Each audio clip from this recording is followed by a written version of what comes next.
Concept बनाया UP, UP for UP, UP for India, UP for the world. ये तीनों चीज़ें हमको देखना चाहिए because UP should not only be for selected, it should be across the world, that's what we should do. तीसरा ये है कि हम जानते हैं कि उत्तर प्रदेश में ऐसा नहीं है कि there are different parts of Uttar Pradesh, किसी में सेमी स्किल्ड होगा, कुछ में हाईटेक होगा। We want development across all of the semi skilled also and the highest of hi tech. So semiconductor chips होना चाहिए, इलेक्ट्रिक व्हीकल्स होना चाहिए, but at the same time अगर परफ्यूमरी होना चाहिए, so it should be in all of those aspects. And lastly जो भी हम एरिया सेक्टर बनाएंगे उसमें मल्टीप्लायर इफेक्ट होना चाहिए कि वहाँ पे they should be more employment, they should be more industries coming around. तो मेरा कुलीग राजीव सिंह है जो ये क्विकली एक संक्षेप में बनाएंगे। थैंक्स रोमन, प्रणाम सर। तो जैसे रोमन जी ने बताया, हमने जो भी कुछ अब तक का एनालिसिस किया है उसको थोड़ा संक्षेप में प्रेजेंट करने की कोशिश करेंगे। तो जो फिलहाल जैसे यूपी का जीडीपी सर ने भी बताया करीब 250 के आसपास है, $250 के आसपास है। तो अगर हम जो रेट से बढ़ रहे हैं पिछले 4-5 साल से, जो गति यूपी ने ऑलरेडी ले ली है, वो गति से तो ये ऑटोमेटिकली 450-500 तक पहुंच जाएगा। तो जो कोशिश यहाँ पे रहेगी हमारी टीम की, ये रहेगी कि उसको 550 से लेकर $1 ट्रिलियन तक कैसे लेके जाए, और वो लेके जाने के लिए जो भी कुछ जरूरत होगी, चाहे वो अलग अलग रिफॉर्म्स की जरूरत हो या बहुत सारी इनपुट्स की जरूरत होगी, चाहे वो इनपुट लैंड के फॉर्म में हो या पावर के फॉर्म में हो या लेबर के फॉर्म में हो, ये जो हमारा काम होगा ये सारे इनपुट्स और आउटपुट्स दोनों जगह फोकस करके हम काम करेंगे। लेकिन जब हम ये काम कर रहे हैं तो हमें, जैसे रोमन जी ने भी बताया, थोड़े बहुत प्रिंसिपल्स को ध्यान में रख के करेंगे। एक है सोशल इक्वालिटी का, कि ऐसा ना हो कि डेवलपमेंट सिर्फ एक ही जगह हो रहा है, कहीं कहीं ज्यादा होगा लेकिन इक्वली होना चाहिए, तो एक उसको हम ध्यान में रखेंगे। एग्री इनकम जो है उसको 4 गुना कैसे बढ़ाई जाए अगले 5 सालों में, उसको भी ध्यान में रखेंगे। लेबर फोर्स में जो हमारी महिलाएं हैं, फीमेल्स हैं, उनका participation, women participation labour force में हम कैसे बढ़ाएं, वो एक बहुत इंपॉर्टेंट फोकस रहेगा। क्योंकि हमने मैन्युफैक्चरिंग में कई बार देखा है कि जब वुमेन फोर्स का पार्टिसिपेशन होता है तो discipline, quality of work output, वो सब में बहुत ज्यादा बेनिफिट मिलता है, प्रोडक्टिविटी में बहुत बेनिफिट मिलता है। तो उसको भी ध्यान में रखेंगे। और ये जब हम करने की कोशिश करेंगे तो हमने कुछ सेक्टर्स कुछ सोचे हुए हैं, जो एनालिसिस के बेसिस पे सोचे हुए हैं, लेकिन ऑफकोर्स सारे अधिकारियों के साथ बैठकर हम इसकी चर्चा करेंगे। तो जो कुछ सेक्टर्स हमने आइडेंटिफाई किए थे, पहले एक था जैसे सनराइज सेक्टर्स, जो जैसे सेमीकंडक्टर की बात की या हाइड्रोजन की बात है या इथेनॉल की बात है, ऐसे जो सनराइज सेक्टर्स हैं जो नए हैं बिल्कुल, जिसमें हमारा किसी के साथ कोई कंपटीशन नहीं है, लेकिन यूपी उसमें नंबर 1 शुरू से ही बन सकता है। तो ऐसे कुछ सेक्टर्स के ऊपर हम फोकस करेंगे शुरू से। फिर आईटीईएस है, जैसे या टेक्नोलॉजी कंपनीज है। अभी हम देखते हैं कि अगर हम बड़ी बड़ी टेक्नोलॉजी कंपनीज ले, चाहे टीसीएस हो, इंफोसिस हो, विप्रो हो, अगर हम वहाँ पे एम्प्लॉई हेडकाउंट लें तो जो यूपी के छात्र हैं उनका काउंट वहाँ पे सबसे ज्यादा है। लेकिन प्रॉब्लम ये है कि वो यूपी में काम ना करके बाकी स्टेट्स में जाके काम कर रहे हैं। तो कैसे ये कोशिश की जाए कि ये बड़े बड़े जो टेक्नोलॉजी कंपनीज हैं वो यहाँ लखनऊ में आकर, नोएडा में आकर, कानपुर में आकर या गोरखपुर में आकर, वाराणसी में आकर यहाँ पर अपने अपने बड़े बड़े ऑफिस को खोले, तो उसके ऊपर फोकस करेंगे। उसी तरह हमने टूरिज्म एक बहुत बड़ा फोकस एरिया होगा। मैं ज्यादा बात नहीं कर रहा था क्योंकि ये तो नॉन है, चाहे रिलीजियस टूरिज्म हो या, लेकिन मेडिकल टूरिज्म बहुत इंपॉर्टेंट है। तो हम यूपी को एक मेडिकल टूरिज्म के हब में किस तरह उभारित करें, उसके ऊपर भी फोकस होगा। टूरिज्म में ही हम एंटरटेनमेंट को भी लेकर आएंगे। जैसे फिल्म इंडस्ट्री है, वो बहुत ज्यादा इंपॉर्टेंट है, चाहे वो बॉलीवुड हो या साउथ इंडिया की फिल्म इंडस्ट्री हो, लेकिन यूपी की फिल्म इंडस्ट्री को आगे कैसे लेकर आए। हमारी एमएसएमई सबसे ज्यादा नंबर में है उत्तर प्रदेश में, 1 डिस्ट्रिक्ट 1 प्रोडक्ट चल रहा है। लेकिन जैसे रोमन जी ने बताया, UP for UP, UP for India, UP for global. तो अगर कन्नौज इत्र के लिए फेमस है तो उसको सिर्फ यूपी में ना लेके यूपी फॉर ग्लोबल कैसे लेके जाए, तो उस तरह का आइडियाज लेकर आएंगे। डिफेंस में आपको काफी सारा काम हो रहा है।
बीच में आ जाए।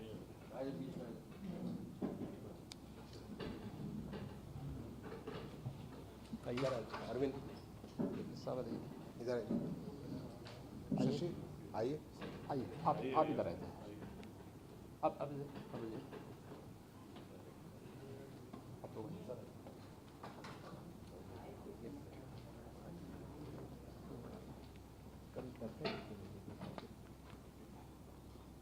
डिलाइट की पूरी टीम इधर ऐसे आ सकती है।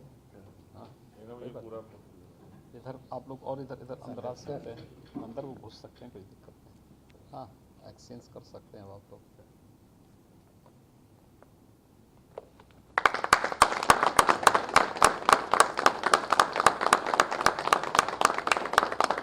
हस्ताक्षर हो गया था ना? हस्ताक्षर पहले हो गया था सर। अच्छा।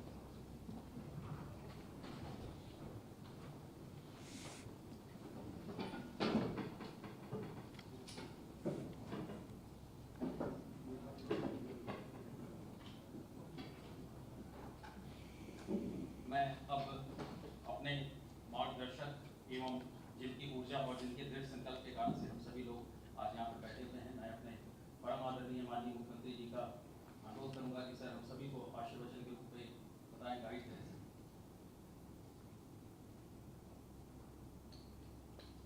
प्रदेश की अर्थव्यवस्था को $1 ट्रिलियन की अर्थव्यवस्था बनाने के लिए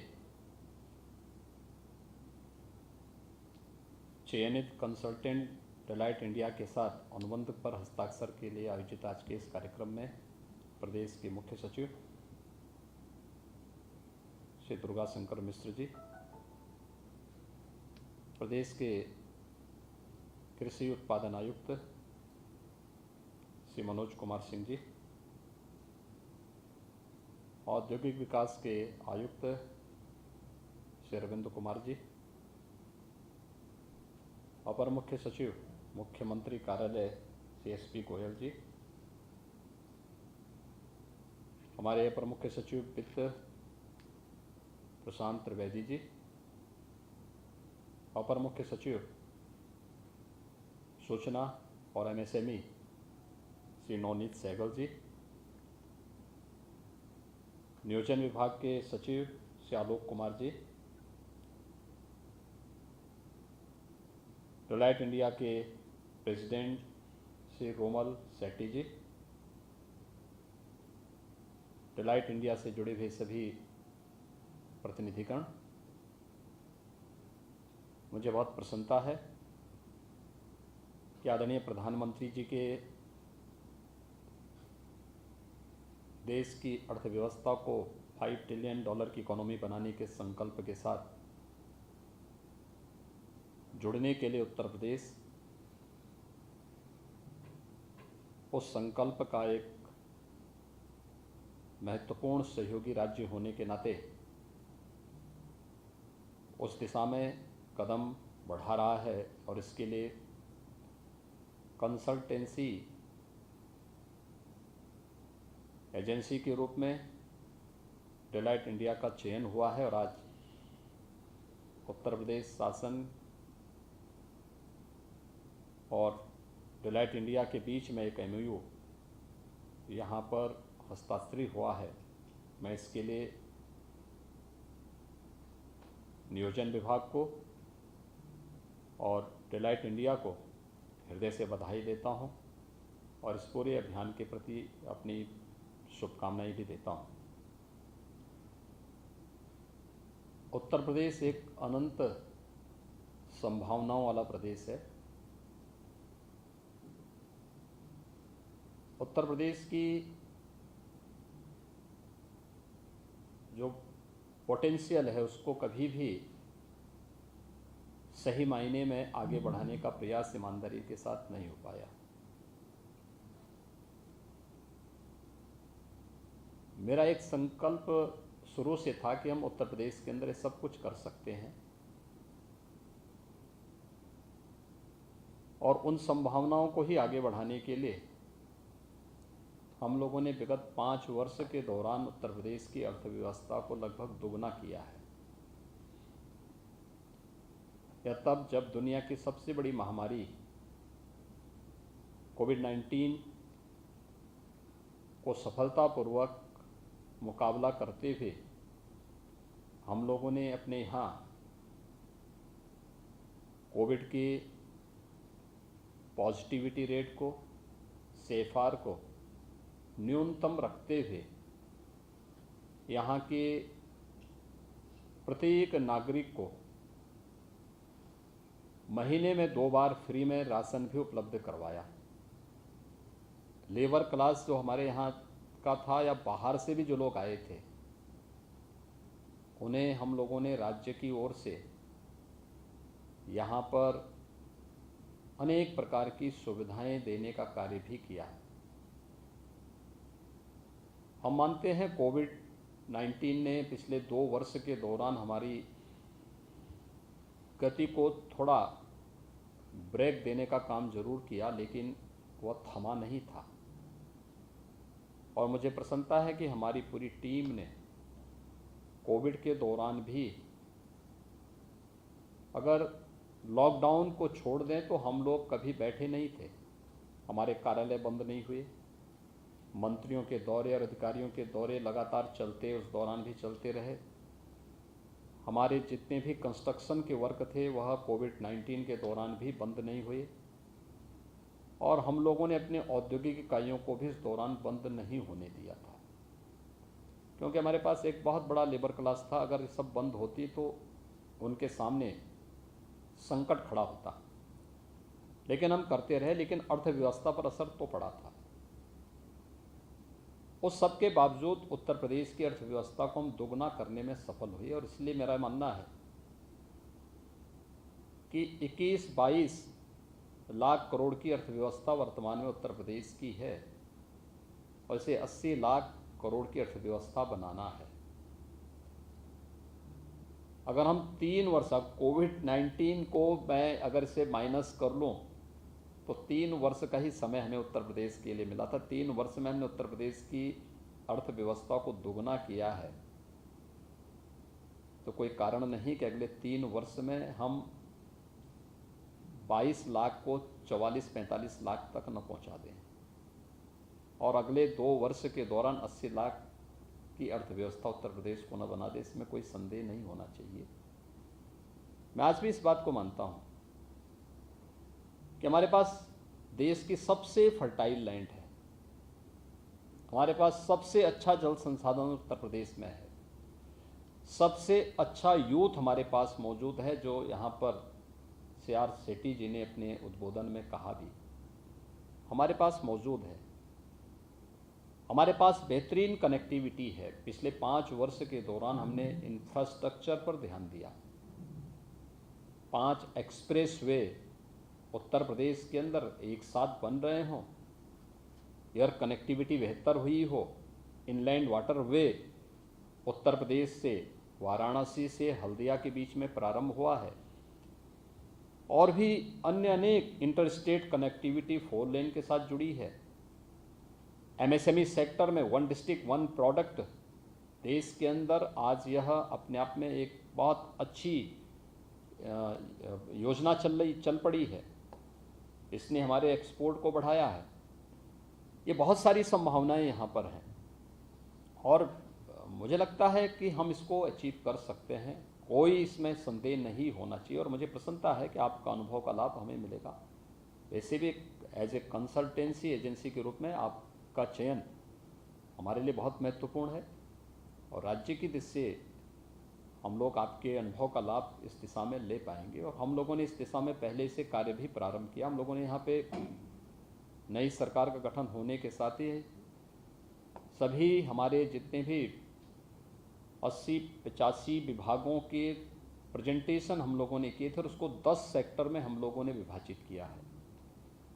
हर एक सेक्टर का प्रभारी हमारा एक अपर मुख्य यानी एडिशनल चीफ सेक्रेटरी और प्रिंसिपल सेक्रेटरी स्तर का अधिकारी उसका प्रभारी है, जो उन कार्यक्रमों को आगे बढ़ा रहा है। हम लोगों ने अभी से विभागीय स्तर पर कार्य करना भी प्रारंभ किया है। खासतौर पर अगर आप देखेंगे, MSME सेक्टर के लिए हमारी कार्य योजना अलग से चल रही है, एग्रीकल्चर और फूड प्रोसेसिंग के लिए अलग से चल रही है, इसके साथ ही औद्योगिक निवेश को बढ़ाने के लिए अभी 100 डेज के अंदर ही हम लोगों ने 80,000 करोड़ रुपए के निवेश के प्रस्तावों को जमीनी धरातल पर उतारने का काम किया है।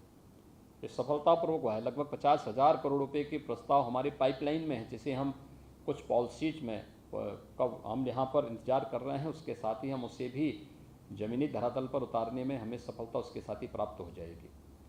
और भी बहुत कुछ है,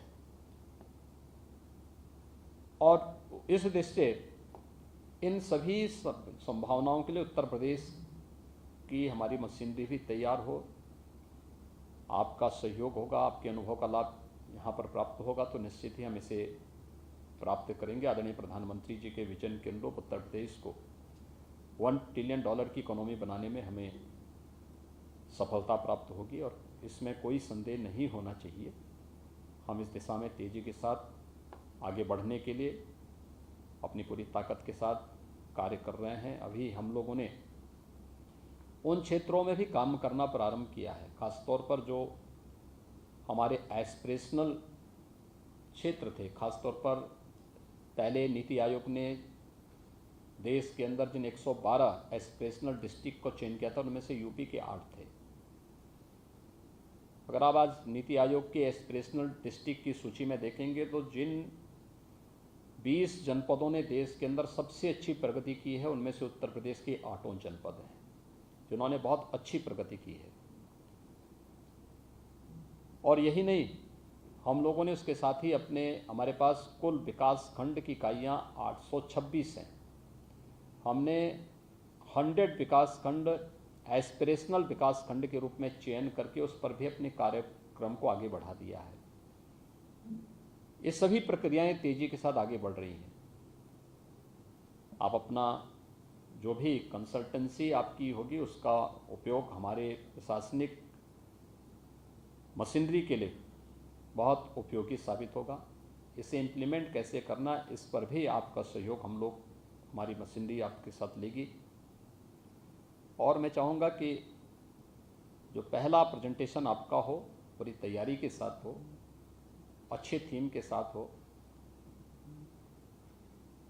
फोकस्ड सेक्टर को हमें आगे बढ़ाना पड़ेगा, जिन पर एक टीम, मंत्री समूह की टीम, प्रशासनिक अधिकारियों की टीम और उस फील्ड के एक्सपर्ट मिलकर के एक साथ पूरी ताकत के साथ आगे बढ़ जाएंगे तो कोई समस्या उत्तर प्रदेश जैसे राज्य में नहीं हो सकती है। हम लोग इस दिशा में कार्य करेंगे। और मुझे बताते हुए प्रसन्नता है कि हम लोगों ने पिछले 5 वर्ष में कोविड-19 के बावजूद जो सफलता प्राप्त की है, मैं उसको देखते हुए कह सकता हूँ कि उत्तर प्रदेश में से अचीव किया जा सकता है। आज आपके साथ ये MOU यहाँ पे हुआ है।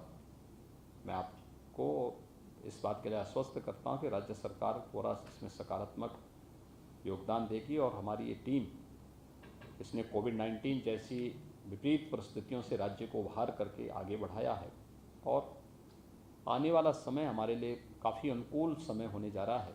हम उसके लिए पूरी तरह तैयार हैं। उत्तर प्रदेश का प्रत्येक नागरिक इसके लिए तैयार होकर के कार्य करेगा। इस विश्वास के साथ एक बार फिर से मैं डेलॉयट इंडिया, CR शेट्टी जी का और उनकी पूरी टीम का आज यहाँ पर आगमन पर हृदय से स्वागत करता हूँ। और मैं चाहूँगा कि अच्छे एक्सपर्ट यहाँ पे जोड़ करके जिस भी प्रकार के सहयोग की आवश्यकता पड़ेगी, राज्य सरकार के स्तर पर हर प्रकार का सकारात्मक सहयोग आपको प्राप्त होगा। बहुत बहुत धन्यवाद।